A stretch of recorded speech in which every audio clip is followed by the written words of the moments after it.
Good evening and welcome to Tucker Carlson Tonight. With just 2 weeks to go before the end of the year, congressional Republicans are poised to mark their very first major legislative victory of this session. Tonight or early tomorrow, the Senate is expected to pass the final version of a major tax overhaul bill, which was already approved by the House earlier today. The bill would radically cut the corporate tax rate, increase the standard deduction for individuals, repeal the Obamacare individual mandate penalty, and a lot of other things. Fox Chief National Correspondent Ed Henry has the latest details on this developing story. Hey, Ed. Tucker, good to see you. The bottom line is the left is howling about this tonight, which can mean only one thing. President Trump on the verge of a major victory.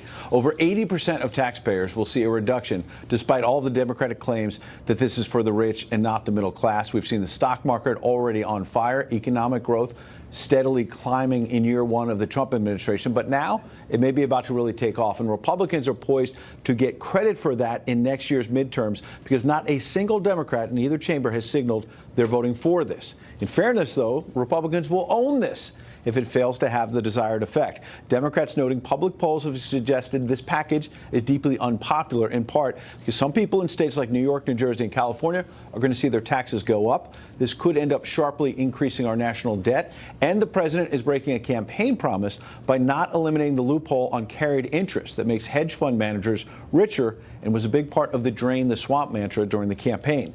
But make no mistake, this is a desperately needed win for the president and Republican leaders after the failure to repeal and replace Obamacare. Remember, this tax package includes, as you noted, elimination of the individual mandate within Obamacare, so it dismantles at least a key plank of the last administration's legacy. Quickly, here's what's in it. It cuts the corporate tax rate from 35% to 21%. Still going to have 7 individual tax brackets, but many drop down to a range of 10% to 37%. The child tax credit doubling to $2,000 a year. Standard deduction doubling to $12,000 for individuals, $24,000 for married couples, and you can deduct up to $10,000 of property or state and local taxes to deal with some of those concerns I mentioned. Now take a look at how Speaker Paul Ryan celebrated with a video showing just how long he's been working on tax reform. So long, you might want to look at this boyish face that he flashed on C-SPAN oh so many years ago, and the fact that he utters a phrase that suggests he's maybe more on board with the president than critics think. Our tax system is punishing all those qualities that make America great. Make America great, uttered by Paul Ryan so many years ago. Senate about to vote tonight, maybe about 11:30 p.m. Eastern, with Vice President Mike Pence presiding as president of the Senate. The House had already voted, but because of a procedural snafu, they're going to have to vote a second time tomorrow. But the bottom line, this tax cut, so many naysayers said, was going nowhere, is actually going to the president's desk for a signature. Tucker? What's the timetable on this, Ed? To get to the president? Yep. It could get there by the end of the week, but there are some at the White House saying that they might hold it over until January after the holidays, because then they could start the new year off really with a bang. But it would be, in effect, done except for the signature. It would be done, and it would take effect in the tax year of 2018. Ed Henry, thank you for that summary. Appreciate it. Congresswoman Kristi Noem is a Republican representing the state of South Dakota, and she joins us now. Congresswoman, thanks for coming on. Absolutely, Tucker. Is this the tax bill you wanted? You know, it is a very good bill. It's a compromise between the House and the Senate bills. I was on the conference committee that negotiated the differences, and so this is one that is going to benefit the American people. It prioritizes families and this country again. Telling people their taxes are going down is good news. I mean, everyone's for that. Why hasn't it broken 50% in popularity? You know, I think that a lot of what the Democrats are saying out there is just lacking the facts, and they're spinning a lot of shameful claims about this bill that we just as Republicans need to get there and tell the truth. You know, in my state of South Dakota, the average household income is $54,000 per calendar year. For our families that are in that situation, they're paying over $800 in taxes now. They're going to get a tax reimbursement now of $730. That's almost a $1,600 difference for those families. And when you're making $54,000 a year, that's life-changing. That seems a pretty simple message. Why has it been so hard to sell that? I don't understand. You know, I don't know. I think that we have been, as a member of Ways and Means Committee, I've been in the room working on the policy, making sure that it works very well. And the politics of divide and scaring people has been effective in this country, and it's time that we start offering them real change that makes a difference in their pocketbook. So the average family in your state gets $1,600 extra bucks a year. But that's not even counting the growth in our economy that will result in increased wages. Right. As well. So, but I mean, that's kind of hard to project. I think we both. It's hard to project, but it also. So, but 14% corporate tax cut. People look at this and say, well, gee, you know, Dow is at record highs. do companies which are posting record profits really Right. need this tax cut? Oh, absolutely, because the reason that they're posting record profits is because of the expectation that this tax reform would happen. If you look at what happened under the Obama administration, our growth stagnated. We did not see the stock market doing well. I think the status quo we've proven is unacceptable, and that's why this tax package is necessary. We not only need to cut rates for individuals, but get companies coming back to this country, get them hiring folks, putting them into higher paying jobs. That's what's really going to turn it around. So the carried interest loophole is a small thing by the numbers, but it's symbolically powerful. The president ran on it again and again, saying, I'm going to drain the swamp by getting rid of this carve-out that allows private equity people and hedge fund managers, the richest people in our society, to pay half the tax that you pay. It's still there. Why? We certainly had that debate back and forth between the House and the Senate. You know, I think that every single provision in this bill we based on low and middle income families and then growth. We did not want to discourage growth in this country. So we made sure we changed our international tax, made sure we changed our corporate tax to make us competitive and allow that reinvestment of dollars into our economy that's going to actually create the jobs. Right. But I mean, hedge fund managers don't create jobs that I'm aware of. Not a lot of jobs, maybe outside Stanford and Greenwich. And they've gotten really rich during a period of economic stagnation for a lot of other people. Who was for this specifically? I mean, look, you could argue it's a small thing, but it's a thing, and it's contrary to what the president promised, and I think it would be interesting to know who lobbied to keep this in. You know, I don't think anybody really lobbied to keep it in, specifically to me or to my office as a member of the Ways and Means Committee. I focused on the child tax credit, worked with Ivanka and Marco Rubio on that extensively, worked a lot on the small business provisions, so I worked on interest deductibility, expensing. I also worked extensively on things that were important for small businesses and farmers and ranchers, which I am one, like eliminating the death tax. So those were all provisions that I focused on making sure that we were going to get our tax policy straight and reformed on. So just to close that out, it's not clear how this wound up there, but it's there. You know, all of these had debate, and when the Right. decision was made, you know, what was so impressive was how Chairman Brady handled this process. He's the chairman of Ways and Right. Means and was also the chairman of this conference committee. We would put forward proposals. The entire Republican conference would give feedback on. We would put in place those provisions that helped us with the growth numbers, helped us bring relief to families, and then the bill would change. So I think one of the reasons that we're sitting here on this historic day with tax reform being done for the first time in over 30 years, it's because of that give and take process that we had. So there was debate between members of the conference and bipartisan committee hearings that were held, even bipartisan discussions at the White House, that this bill was the result of. So these are both process questions, but because they were things that Republicans said, 8 or 9 years ago about Obamacare, I think they're worth asking. This basically is going through on a party line vote, no Democrats supporting it. And at least some Republicans have conceded they didn't read it before voting on it. You'd kind of want to avoid those if you could, right? Just because Republicans always said, and I said about Obamacare, you didn't even read it. You know what I mean? You couldn't get a single Republican. How did we get to that? You know, we honestly did have a lot of bipartisan discussions on this. I've been on Ways and Means for several years. We've had many, many bipartisan hearings on tax reform proposals. Economists come before the committee. We had a farmer from South Dakota come and talk about what would be important provisions to have in this tax reform bill. So the fact that the Democrats stand on TV and say that they weren't consulted is absolutely not true. I sat in the White House with President Trump while we had bipartisan discussions on tax reform. I believe so that simply can be proven to be not true. They were consulted. They didn't want to play ball. They didn't want to help the American people, so that's why this is now a Republican bill. And Americans are going to see benefits out of this bill that they'll realize next year when their paychecks are bigger. That's my last question. If you're scoring at home, how do you know if this works, and when will you find In January, your paycheck will be bigger. There'll be less withholding taken out of your paycheck. You'll see that result immediately. Even small businesses that have payroll, they'll see more money that they have to reinvest in their business and to increase wages. They'll also take advantage of that standard deduction, the increased child tax credit. They'll see interest deductibility available, a new small business tax deduction that's in place that has never been there before. So we really prioritize those that are the job creators in this country, recognizing that what we need to see is this economy turn around. Kristi Noem, thanks very much, Congressman. Thank you, Tucker. Appreciate it. A new report details how the Obama administration allowed the terror group Hezbollah to import narcotics into the United States in the middle of the worst drug epidemic in our history. How'd that happen exactly? An Obama foreign policy advisor tries to answer that question next.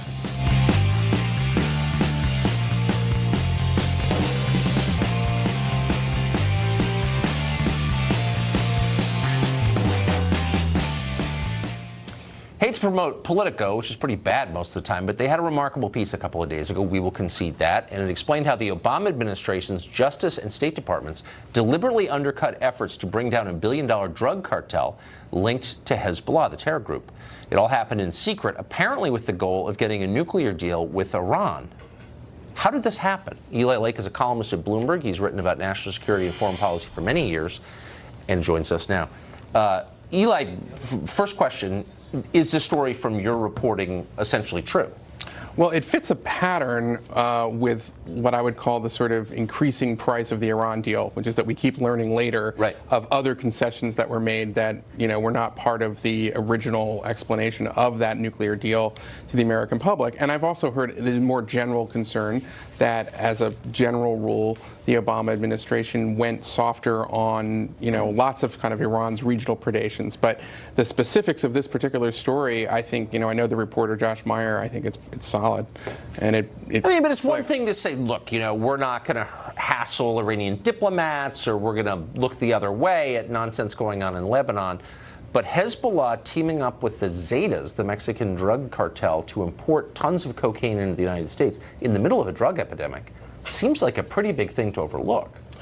It's not just that, and you're right, that is a big deal from a drug enforcement perspective. Yeah. It's also an illicit stream of income to the main arm of Iran's foreign policy. So if you can explain that to region. our viewers quickly who didn't read the piece. Yeah, well, what it basically is that there was a two-way operation. It laundered money back to Hezbollah, but it also was a drug trafficking network. But one of the things that it means is also it's a way for Hezbollah to sort of have a revenue stream to then support their activities in Syria and Iraq and other places in the region where they're causing a lot of mayhem on Iran's behalf.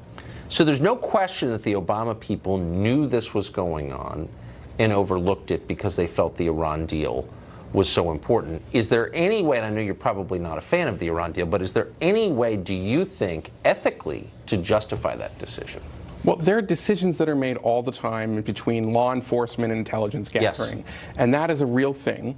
And you could, I think, proponents of the deal would say that it's very important to do what you can to try to disarm as much as you can for the 10 to 15 years that the Iran deal lasts. My issue in particular is that all of these sorts of concessions that the Obama administration made should have been told to the American people up front when Congress was voting on it in 2015 and they were selling it to the American people. Is there any indication that members of Congress knew that this was going on, that the DEA was being prevented from interdicting drug trafficking on behalf of the DEA? Well, that I did a little bit of reporting on, and I can tell you that Republican members are shocked at this point. There has been some pushback from Obama alumni, but they haven't really addressed the central claims of the article. And the pushback has consisted of? They've consisted of saying, well, the on-the-record sources are affiliated with biased think tanks, but that's, I think, pretty weak.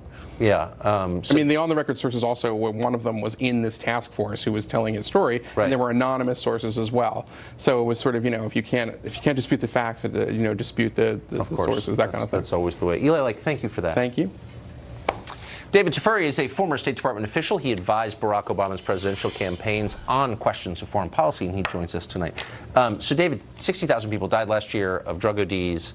I think we're sort of beyond the point where we can pretend that there's not a massive historic drug crisis going on in America, and yet the Obama administration, as that crisis was ramping up, in effect allowed tons of narcotics to come into the country knowingly. That seems jaw-dropping to me.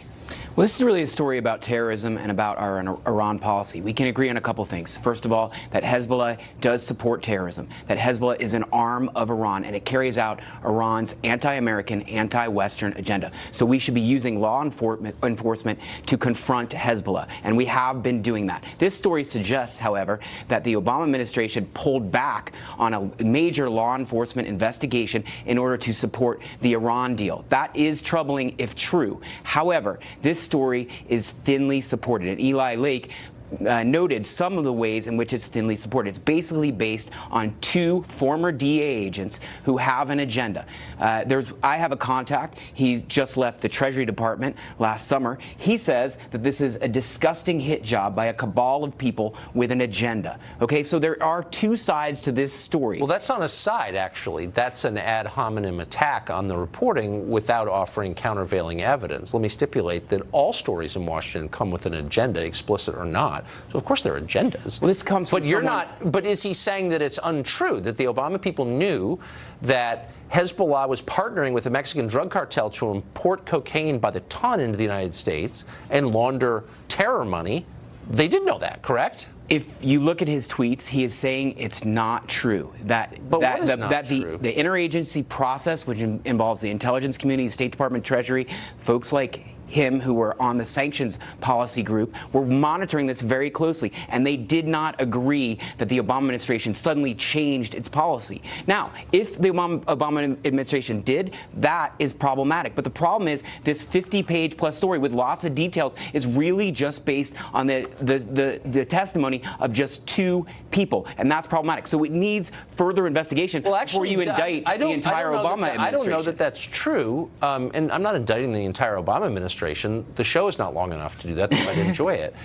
I'm merely saying that this piece purportedly is based on interviews with dozens of people, it says, directly involved in this. There's an on-the-record piece of written testimony before Congress from an Obama Treasury official saying that a specific DEA operation, Cassandra, meant to interdict cocaine shipments here, was stymied on purpose. So is that true or not? It sounds like it is true. How is that not true? There are plenty of quotes in the article that also from people in the Obama administration who said, no, that's not true. No, that the Obama administration did not provide. With respect, there's one right here. I read the piece carefully. The White House did not attempt to curb the DEA-led efforts against Hezbollah because of the Iran deal. That's a direct quote from the article. Because of the Iran deal. Then on what ground? There's not one line in that piece that says the facts are not true. It's a question of motive.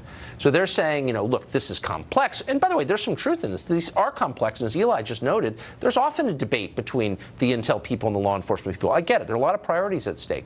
But in no part of that piece does it say that the administration didn't lean on DEA to stop being so aggressive with Hezbollah. No one denies that. Well, you highlighted an important thing, which is there were a lot of different objectives at work here. And there was another objective, which was to reach the Iran deal in order to curb Iran's effort to develop nuclear weapons. That was equally important. We should have been doing both, and I would hope that we were able to do both. This report suggests we weren't, but it is, again, based on just a couple of people's testimony. No, it's not actually. It's based, again, on the testimony firsthand of dozens of people. But let's get to the point that Eli made, which is that Congress, which voted on this, had no idea this was going on. So how exactly does that work? Why should the democratically elected Congress of the United States, whose constitutional duty it is to approve or disapprove a deal like this, why shouldn't they have all the facts before doing that? Why did the administration lie to them? I don't understand. Well, Congress definitely should have had all of the facts. But they Congress, didn't.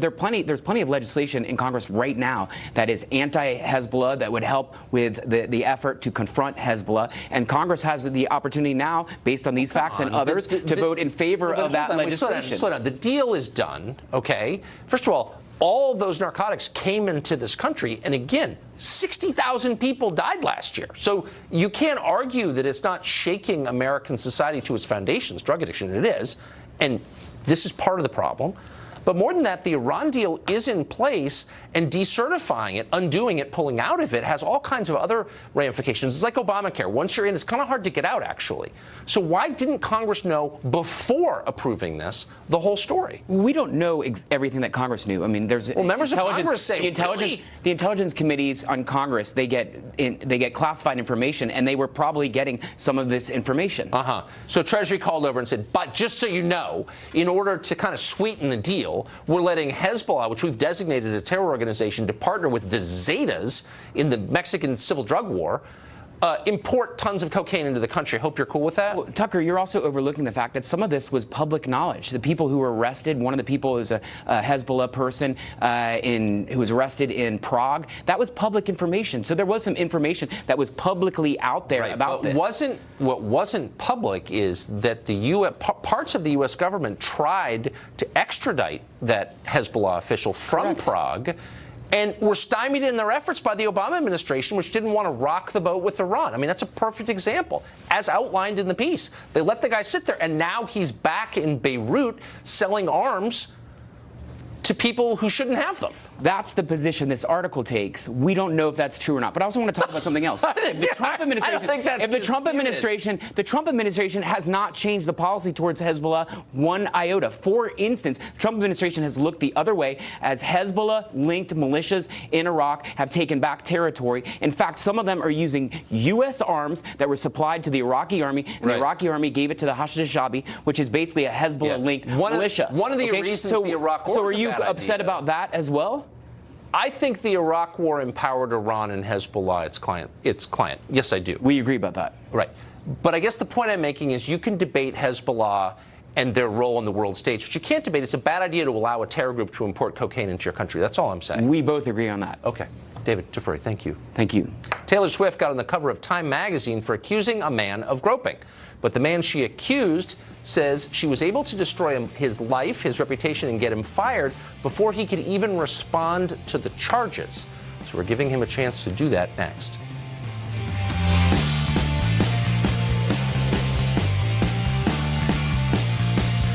Only under the threat of lawsuit, our suing them, did they agree to finally sit with me for 3 hours and to talk to me. And in that 3-hour conversation, I was never told what the accusations were. What the accusations were, who the accusers were. I was never allowed to provide any data or evidence to debunk anything that perhaps I could have debunked if I had known what we were talking about anyway. But they wouldn't allow me to present any evidence, and they, frankly, didn't give me due process. Tavis Smiley told us on the show yesterday that his career has been unjustifiably ruined by anonymous and unproven allegations. He's not the only one who feels his reputation's been destroyed in this moment. This 2013 photo from TMZ shows pop star Taylor Swift with a radio show host called David Mueller. Swift accused Mueller of groping her in the picture. He was fired almost immediately. And this month, Taylor Swift was on the cover of Time magazine as a so-called silence breaker. Mueller says he was never given a chance to defend himself before he was canned and destroyed. David Mueller joins us now. David, thanks for coming on. Good evening, Tucker. Thanks for having me on. Good evening. So we have the picture. It looks like you're guilty. What about this are we misreading? Well, I've always said the picture was awkward. I wasn't ready. My girlfriend was talking to Taylor just prior to the photo being snapped, and I was several feet away. I tried to slide into the photo as best as I could, and that was the result. But my hand was never under her skirt. I never grabbed her, and my hand wasn't even open. Huh. So did she say anything to you at the moment? No, nobody did, Tucker. So she didn't whip around and Not say, hey, even, get your hands off me or anything like that? No, and her bodyguard was right there, 5 feet away, and he didn't do anything. And your girlfriend was, of course, there too. She's in the picture as well. So when did you first learn she was accusing you of touching her? We left the backstage area. I left the arena. A half an hour later, we were on the main floor, and I was approached by a large British bodyguard, and he wanted to talk to me. And that was when I found out that I was being accused. What did he say? He said, do you want to tell me what happened earlier? And I said, I'd love to. I don't know what you're talking about. And then he proceeded to tell me that I grabbed Taylor Swift's rear end. And I said, I did not. I didn't grab anybody. And then I asked for the police. I asked him to get my boss, my direct supervisor from the radio station. I knew he was there. And my girlfriend tried to interject because she was in the photo tent, and they told her to be quiet. Next thing you know, we got thrown out. We were told we'd never be allowed at a Taylor Swift concert for life. It was a lifetime ban, and we were on the curb. I never got to talk to my boss or the Denver Police Department. But you asked for your boss and the police right then and there. So what happened next? I asked for the police several. I asked for the police several times, and the next day I had to go in and talk to my bosses at the radio station, KYGO. And I had a talent agent. I contacted my talent agent. I talked to my girlfriend's family because they were really the only people I was close to in Denver at the time. And I went in and talked to my bosses, and I told them I didn't do anything, and they said, well, why would she say that? And I said, I don't know. Ask her. Well, do you know? So you were fired. She has become a kind of living symbol of the resistance to boorish behavior like this as a survivor. You say it's all made up. Why would she make it up? That's a good question. The short answer is a business decision. You know, that my bosses never talked to Taylor Swift or anyone else who was in the photo tent other than my girlfriend and me. And my girlfriend and I told my bosses at KYGO nothing happened. And they talked to one person from her group, from Team Taylor. Yeah. They never talked to Taylor. The first time I heard that Taylor Swift actually was accusing me was when she filed a counterclaim to my lawsuit.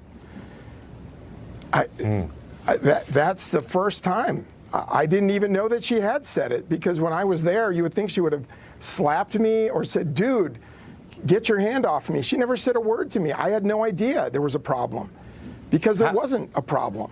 How has this affected your life?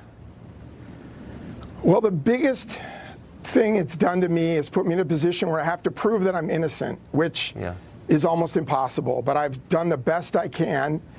I sat down for 2 independent polygraphs. I passed them both. I'm willing to do another one. I've talked to all my friends in radio. I've tried to recover from this career-wise. And so far, I don't have many promising leads. I have a chance to get back in radio. I won't be at the level I was at. I don't have a girlfriend. My girlfriend stayed with me for a while, but it was hard. And when she knew that I was going to file a lawsuit, that was a bit much for her to handle. But I didn't have any recourse. I had to, because I asked them to give me something in writing saying there was a misunderstanding. And there was nothing else I could do. I had to file a lawsuit. Wow. Well, I don't know anything other than what you've just told us, but it's clear that your life has been basically destroyed by this. So we'll let our viewers judge for themselves. David, thank you for coming on. Thank you, Tucker. The Senate thinks it may have found another Russian agent in this country. We'll give you 3 guesses. You'll never guess it, actually. It's Green Party presidential candidate Jill Stein. She's the secret agent. We'll tell you what crime she apparently committed next.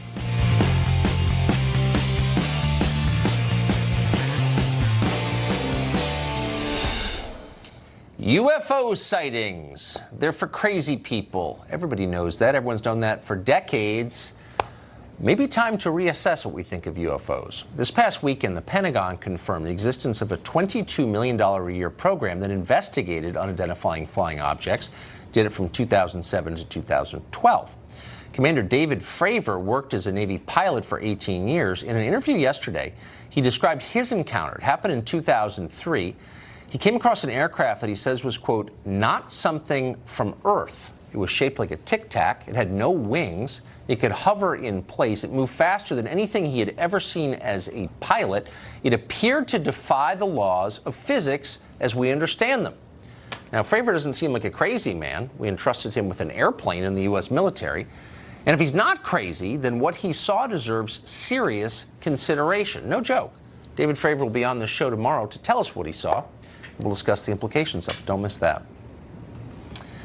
Well, anti-Russia hysteria in Washington has gotten to such a place that it's not just conservatives who are being swept up in it anymore. The Senate Intelligence Committee is now investigating Jill Stein of the far left, not pejorative, accurate in this case, the far left Green Party for, you guessed it, alleged collusion with Russia. What did Stein do? It's getting all this attention. Well, in 2015, she had the gall to attend a dinner in Moscow with Vladimir Putin himself. That was sponsored by the television network Russia Today, which of course makes her Ethel Rosenberg. Joe Concha writes for The Hill, and he joins us tonight. So, Joe, here's what struck me about this story. Many things. But one, here you have a political candidate, a politician, going to a dinner sponsored by a news organization. I don't watch RT, okay? I don't agree with RT. But it is a news organization. It's no crazier than some other ones out there, that's for sure. And she's being investigated by the Congress over this. There's no media outcry at all. Everyone acts like this is totally normal. Where are reporters in defending the freedom of the press they often say they believe in this case? Well, because they're distracted by the blame anybody but Hillary Clinton for losing the 2016 election. I mean, let's think about this now. We've had Bernie Sanders, Jim Comey, Matt Lauer, sexism, white resentment, all blamed for Hillary Clinton's loss. Jill Stein is now part of that equation as well. And the calculus is that if all of Stein's votes in Wisconsin, Pennsylvania, and Michigan all went to Hillary Clinton magically and not to the Libertarian ticket or Donald Trump, then she would have won those states and therefore the Electoral College. So now a dinner that she had in Russia is being called into question before one vote in the primary was cast. A trip that she paid for on her own. She only bought one aide, and now she's happy to answer any questions. But again, when you're obsessed with Russia this much, you have to bring in as many actors as possible, even ones that have no business being there. So somehow nobody in the media has noticed that this is a terrifying witch hunt that's gotten so ludicrous it's sweeping up Jill Stein as a secret Russian agent? Does it? I mean, remember studying the McCarthy era when you were in school? And the idea was that people who stood up and sort of, ripped the mask off and called it ludicrous, like Ed Murrow, they were heroes. Where are those people now?